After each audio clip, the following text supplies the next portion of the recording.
Guys অন্যান্য দিনের মতন তো তোমাদের সাথে অন্যরকম ভিডিও শেয়ার করছি আমি করি।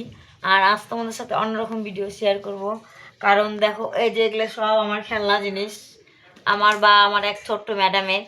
সেই খেলনাগুলো নিয়ে এই যে এখন খেলছি। এতক্ষণ খেললো, ম্যাডামকে খাওয়ালাম, ম্যাডাম ঘুমালো। আর 7:30 তো বেজেই গেছে। এখন এগুলো সব ওই ব্যাগটার মধ্যে উঠাবো, উঠায় এই যে জায়গাটা পরিষ্কার করে আমি রেডি হব। কেন রেডি হতাম না, কারণ আমার জামার মধ্যে মাম্মা হিসু করে দিয়েছে। তার জন্য আমাকে জামাটা ছেড়ে তারপরে যেতে হবে বাড়িতে গিয়ে তারপরে রান্না করে খেয়ে তারপরে ঘুমাও। রোজকার মতন আবার সকালবেলা ওঠো, আবার আসো। এই তো সারাদিনের কাজ। তো বন্ধুরা, ভিডিওটা ভালো লাগলে পাশে থাকবে, লাইক কমেন্ট করবে, ভিডিওটা অন্যের কাছে শেয়ার করে দিবে, অন্যদেরও দেখানোর সুযোগ করে দিবে। আর ভিডিও দেখার জন্য অনেক অনেক ধন্যবাদ বন্ধুরা। পাশে থাকবে, লাইক কমেন্ট করে, অনেক ধন্যবাদ।